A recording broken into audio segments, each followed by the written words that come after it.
पहली गर्लफ्रेंड बाद में बीवी। रूही, तुम कितना टाइम लगाओगी यार? कहाँ हो तुम? कब से तुम्हारा वेट कर रहा हूँ। अरे वो शॉप पर कुछ सामान ले रही हूँ, बस पहुँचने ही वाली हूँ। अरे यार, अब वेट नहीं हो रहा है मुझसे। आ जाओ ना प्लीज़। कुछ मत खरीदो, बस तुम आ जाओ। अरे बाबा इतने उतावले मत हो, आ रही हूँ ना मैं। उतावला क्यों नहीं हूँ? तुम्हें पता है शादी के बाद मैं तुम्हें अपनी आंखों से एक पल को भी दूर नहीं होने दूंगा। अच्छा जी, तुम घर में बैठ कर क्या पूरा दिन मुझे निहारोगे? ऑफिस नहीं जाओगे? अरे यार, तुम्हारे जैसी बीवी घर में होगी तो ऑफिस कौन जाएगा? अरे पापा बस करो, इतनी भी खूबसूरत नहीं हूँ मैं। और ऑफिस तो जाना पड़ेगा बच्चों, प्यार से नहीं जाओगे तो मैं कान पकड़ कर भेजूंगी। सिर्फ प्यार से पेट नहीं भरता, कमाने के लिए ऑफिस जाकर काम भी करना पड़ता है। सोच लो, आज तुम भाव खा रही हो, कल को अगर मैं बिजी हो गया ना, फिर क्या करोगी? बैठ कर आंसू बहाओगी। तुम्हें पता है जब पति से अटेंशन नहीं मिलता तो कैसा लगता है?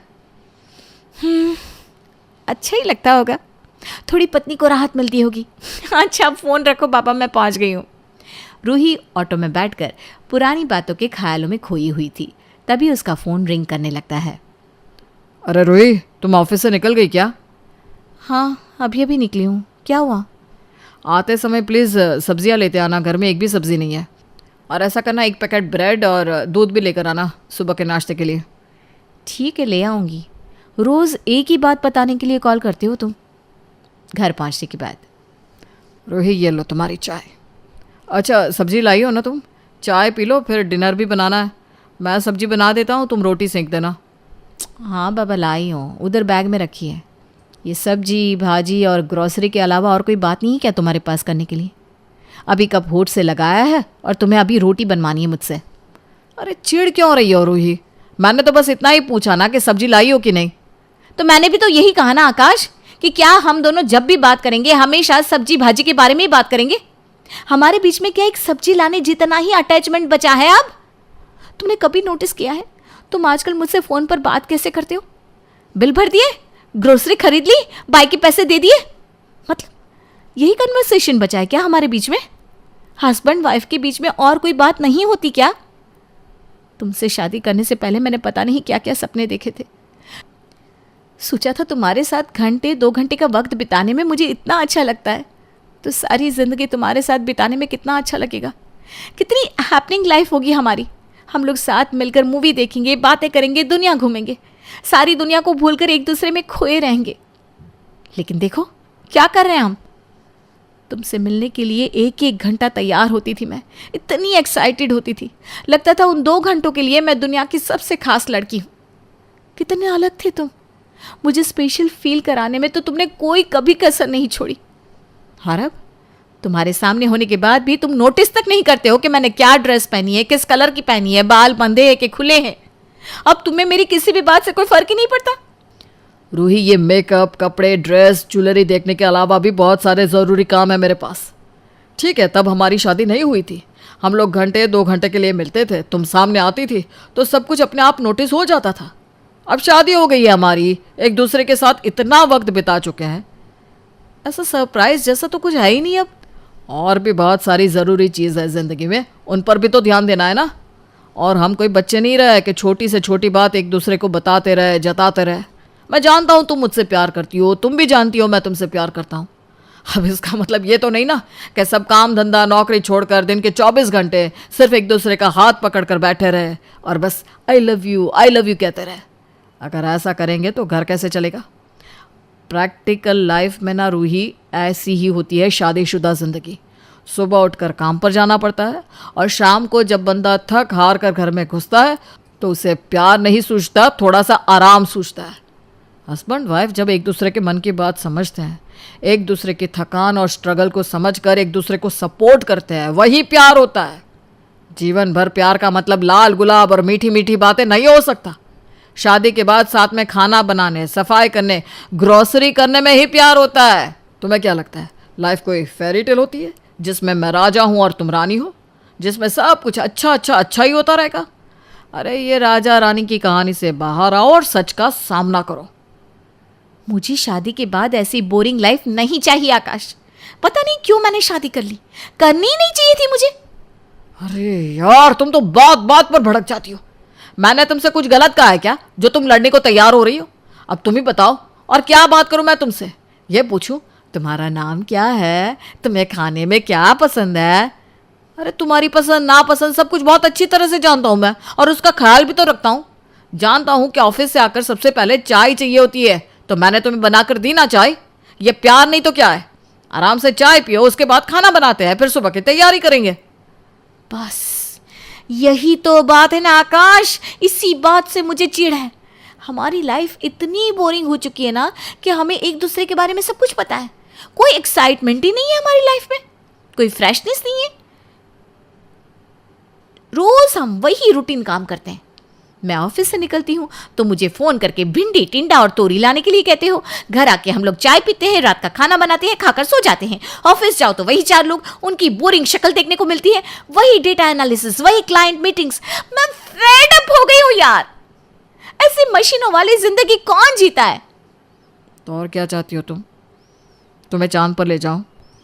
नॉर्मल लोगों की ज़िंदगी ऐसी ही होती है रूही। एवरेज इंसान ऐसे ही रोज़ ऑफिस जाता है, काम करके घर आता है, घर पर आकर खाना बनाता है, खाता है और सो जाता है। अब इसमें मैं नया क्या कर दूं जो तुम्हारी लाइफ हैपनिंग हो जाए? अच्छा, वैकेशन पर चले? तुमसे कुछ नहीं होने वाला आकाश, मैं तुम्हें बहुत अच्छी तरह जानती हूँ। तुम ऐसे ही लकीर के फकीर बनकर अपनी सारी जिंदगी गुजार दोगे। तुमसे मुझे कोई उम्मीद ही नहीं है। मैंने सोच लिया है, मैं अपनी जॉब छोड़ रही हूँ। मैं अब अपनी लाइफ का चार्ज अपने हाथ में लूंगी। क्या कहा? नौकरी छोड़ रही हो? दिमाग ठीक है तुम्हारा? तुम अपनी लाइफ में बोर हो रही हो तो इसका मतलब ऐसे उठ पटांग काम करके लाइफ में एक्साइटमेंट लेकर आओगी? नौकरी छोड़ने से तुम्हारी लाइफ की बोरियत खत्म हो जाएगी क्या?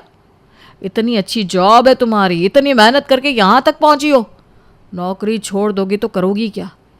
तुम्हारी पोजीशन पर पहुँचने के लिए तरसते हैं लोग, और तुम कहती हो कि बोर हो रही हो। देखो आकाश, मैंने नौकरी सिर्फ इसलिए नहीं की थी कि मैं अच्छे पैसे कमा सकूं। अरे यार, मशीन बन गए हम लोग। सुबह से रात तक ऑफिस में काम करते हैं और फिर घर जाकर बोरिंग लोगों की तरह सो जाते हैं। देखो, काम वो करना चाहिए जिसमें मज़ा आए, और मुझे अब जॉब में मज़ा नहीं आ रहा। ये सही है। इतनी अच्छी लगी लगाई नौकरी है तुम्हारी, इतनी बढ़िया सैलरी मिल रही है, हर 3 से 4 साल में कंपनी तुम्हें प्रमोशन दे रही है। अब इससे ज़्यादा और क्या चाहिए तुम्हें? कंपनी में, जॉब में तुम्हें मज़ा नहीं आ रहा। कल को तुम कहोगी तुम्हें मेरे साथ रहने में मज़ा नहीं आ रहा, तो मुझे भी छोड़ दोगी क्या? ऐसा नहीं होता। लाइफ में हमेशा सब कुछ एक्साइटिंग नहीं रहता। एक टाइम के बाद आकर सब कुछ ऐसा ही हो जाता है। तुम तो अपनी बात करो ही मत आकाश। तुम जितने बोरिंग हो ना, उतना बोरिंग कोई हो ही नहीं सकता। वीक के 5 दिन तो हम लोग काम करते हैं, लेकिन बाकी के 2 दिन भी तुम्हारे पास कोई प्लान नहीं होता। अगर मैं तुमसे कह दूं कि बोरिंग फील हो रहा है तो तुम्हारे पास वही जवाब होता है, चलो रिजेंसी में चल के पराठे खा लेंगे या पीवीआर में सिनेमा देख लेंगे। मतलब इतना बोरिंग कौन होता है यार कि तुम्हारे पास और कोई प्लान ही नहीं होता। चलो मान लिया कि मैं बहुत बोरिंग हूँ, लेकिन तुम्हें कुछ समझ में आ रहा है तुम क्या बोल रही हो? देखो, मुझे तुम्हारे पैसों में कोई इंटरेस्ट नहीं है, लेकिन अगर तुम नौकरी करके बोर हो रही हो ना, तो घर में बैठकर तुम पक्का पागल हो जाओगी। तो घर में बैठने वाला कौन है? मैं तो बिजनेस स्टार्ट करने के बारे में सोच रही हूँ। अरे कुछ तो नया होगा लाइफ में, कुछ एक्साइटमेंट होगा, कुछ नए लोग मिलेंगे, नए चैलेंज आएंगे, मज़ा आएगा। प्लीज़ आकाश, करते ना कुछ नया। तुम्हारी लाइफ है, अपनी लाइफ का डिसीजन तुम खुद ले सकती हो, इसलिए मैं तुम्हें मना तो नहीं करूँगा, लेकिन हाँ, मैं इस बात के फेवर में भी नहीं हूँ। तुम सोच लो क्या करना है क्या नहीं। मुझे पता था तुम्हारे अंदर उतना दम है ही नहीं कि तुम अपनी लाइफ को बेटर करने के लिए कोई रिस्क ले सको। तुम्हें जो सोचना है तुम सोच सकती हो, मैं तुम्हें रोक नहीं रहा हूँ। जैसे तुम्हारा मन करे वैसे करो तुम। मैं एक बिज़नेस आइडिया पर पैसा लगाने के बारे में सोच रही हूँ। इस बिज़नेस को स्टार्ट करने के लिए मुझे कम से कम 35 से 40 लाख रुपए की ज़रूरत पड़ेगी। तुम्हारे पास कुछ इन्वेस्टमेंट है जिससे तुम मेरी हेल्प कर सको? मेरे पास तो इन्वेस्टमेंट कुछ भी नहीं है। हाँ, इमरजेंसी अकाउंट में 4-5 लाख रुपए बचा के रखे, लेकिन सॉरी, वो मैं नहीं दे पाऊँगा। कल को किसी भी तरह की इमरजेंसी होने पर मैं किसके आगे हाथ फैलाऊँगा? ठीक है, कोई बात नहीं। मेरे पास 10 लाख रुपए हैं। बाकी के पैसों के लिए मैंने एक बैंक में बात कर ली है। मेरा लोन सैंक्शन हो जाएगा, उसके बाद मुझे पैसों की कोई दिक्कत नहीं रहेगी। देखो रोही, तुम बहुत बड़ा रिस्क ले रही हो। अपनी जॉब छोड़ रही हो, मार्केट से भी पैसे उठा रही हो, बैंक से लोन ले रही हो। तुमने अच्छी तरह सोच लिया है ना तुम वाकई क्या करना चाहती हो? हाँ आकाश, मैंने सोच लिया है।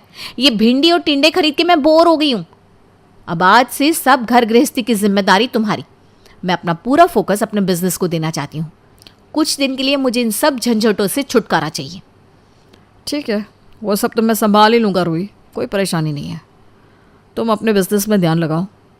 रूही ने अपना पूरा ध्यान अपने कॉफ़ी शॉप के बिजनेस पर लगा दिया था। दूर से दिखने में जितना आसान लगने वाला ये काम था, पास जाने पर उतना ही कठिन होता जा रहा था। कॉफ़ी शॉप के लिए सबसे पहले उसे प्राइम लोकेशन पर एक अच्छी सी प्रॉपर्टी की ज़रूरत थी। काफ़ी सारी प्रॉपर्टी देखने के बाद उसे एक प्रॉपर्टी पसंद आती है। एक तो वैसे ही मुझे कोई प्रॉपर्टी पसंद नहीं आ रही, एक दो जगह पसंद भी आई तो उनका रेंट मेरे बजट से बहुत ज़्यादा ऊपर है। क्या करूँ समझ में नहीं आ रहा। ऐसा करती हूँ, थोड़े और पैसों का इंतज़ाम करती हूँ, क्योंकि अभी तो इस प्रॉपर्टी में मुझे कॉफ़ी शॉप बनाने के लिए काफ़ी पैसा और मेहनत लगानी पड़ेगी।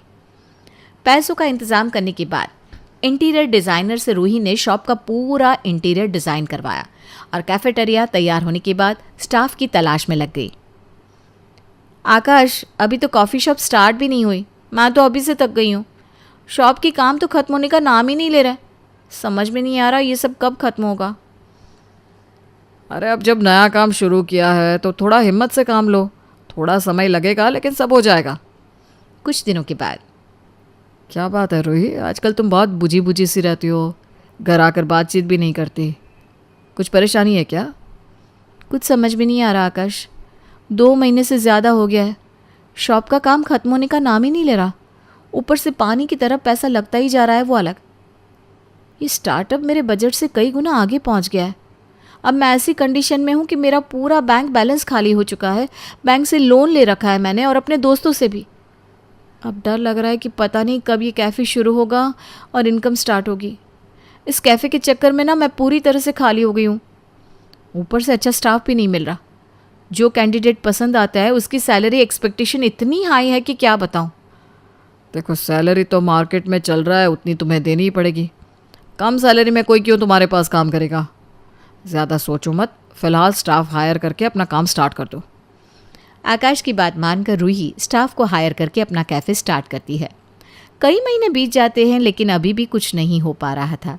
कैफ़े में कस्टमर नहीं आ रहे थे, जिसके कारण उसे रेंट, सैलरी और बाकी सारा खर्च भी अपने पॉकेट से देने पड़ रहे थे। 3 महीने के बाद। मुझसे नहीं हो पा रहा है आकाश, मैं टूट चुकी हूँ। थक गई हूँ उधार लेकर सारे खर्चे निपटाते हुए। कितना लोन लूँगी मैं, कुछ समझ में नहीं आ रहा। कैफ़े तो ज़रा सा भी नहीं चल रहा। मैंने शायद बिज़नेस स्टार्ट करने से पहले ठीक से स्टडी नहीं की। मैं तुम्हें यही तो समझाना चाह रहा था रूही, कि कोई भी काम दिखने में जितना आसान लगता है, ज़रूरी नहीं कि वो वैसा हो भी। तुम्हारे पास बिजनेस का कोई अनुभव नहीं था, फिर भी तुमने अपनी बरसों की पूंजी इस स्टार्टअप पर लगा दी। ना तुमने सोचा, ना समझा, ना किसी से सलाह ली, बस कूद पड़ी। अब तो रोज़ तुम्हें नए चैलेंजेस फेस करने पड़ रहे हैं। अब लाइफ हैपनिंग नहीं लग रही? मुझे अपनी गलती समझ में आ गई है। तुम सही थे, नौकरी छोड़कर मैंने अपने पैरों पर कुल्हाड़ी मारी है। मेरा अच्छा खासा चलता हुआ कैरियर खराब हो गया। अब क्या करूँगी। तुम परेशान मत हो रोही, जो होगा मिलकर संभाल लेंगे। मैं हूं ना तुम्हारे साथ, फिर क्या टेंशन है। मेरे पास कुछ रुपए हैं, फ़िलहाल स्टाफ की सैलरी पे करके कैफ़े बंद कर देते हैं। तुम्हारी जॉब के लिए 1-2 जगह बात करते हैं, सब हो जाएगा मैनेज। तुम बस शांत हो जाओ, गलती से ही तो इंसान सीखता है। अब ये जो इतने अच्छे बन रहे हो, पहले ऐसे नहीं बन सकते थे। ये सब तुम्हारी वजह से हुआ। तुम ही मेरे साथ ऐसे पेश आ रहे थे जैसे मैं घर से पकने वाली कोई बोरिंग सी दाल हूँ, जिसके होने ना होने से तुम्हें कोई फ़र्क नहीं पड़ता। बस अपनी शादी से पहले वाली लाइफ को वापस पाने के चक्कर में ये सब गलती हो गई मुझसे। पहले तो तुमने मुझे इतने बड़े बड़े सपने दिखाए और बाद में ऐसे बोरिंग हो गए। तुम मेरे लिए घर में पकने वाली दाल नहीं, दाल में डालने वाला नमक हो, जिसके बिना जीवन में कोई स्वाद नहीं। हम रोज़ अपने खाने में नमक खाते हैं, लेकिन क्या रोज़ उसकी तारीफ में कसीदे पढ़ते हैं? ऐसा तो है नहीं कि एक दिन भी नमक के बिना हमारा काम चल जाए। शादी के बाद बिना मेहनत और संघर्ष के कुछ नहीं पाया जा सकता है। और सबसे बड़ी बात, इस सच को स्वीकार कर लो कि अब हम कोई कॉलेज में पढ़ने वाले बच्चे नहीं हैं कि प्यार प्यार खेलते रहेंगे। उम्र के साथ बदलाव आता ही है और वो ज़रूरी भी होता है। घर और नौकरी की जिम्मेदारियां थकाती तो है, लेकिन एक दूसरे के साथ हाथ थाम कर चलते जाना ही प्यार है। सॉरी आकाश, अपनी मनमानी करने और तुम्हारी बात न मानने के लिए मैं बहुत शर्मिंदा हूँ। वैसे कल संडे है, कुछ प्लान करें? हाँ क्यों नहीं, चलो होटल रिजेंसी, मैं तुम्हें बढ़िया डिनर करा के लाता हूँ। फिर से रिजेंसी? तुम सुधरने वाले नहीं हो ना।